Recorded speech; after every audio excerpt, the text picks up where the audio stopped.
laban ng leon at tigre ay isa sa mga pinakamatinding tunggalian sa hayopan. Sa katagang Tagalog, tinatawag itong pakikipaglaban ng leon at tigre. Sa kanilang mga pagsabang, ang mga leon at tigre ay nagpapakita ng kanilang lakas, tapang at giting sa isa't isa.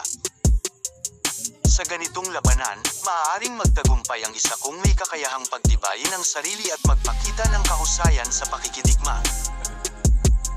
Ang leon, may malakas na katawan at mapangahas na ugali, ay kilala sa kanyang pagiging hari ng mga hayop sa African savanna.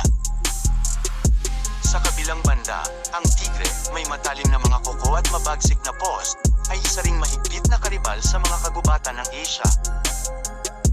Sa bandang huli, ang tagumpay ay maaaring nakasalalay sa kasanayan, lakas, at tapang ng bawat hayop. Ngunit sa madalas na pagkakataon, walang tiyak na panalo. Ang labang ito ay patuloy na nagbibigay pugay sa kanilang likas na giting at kadakilaan sa mga alamat ng mga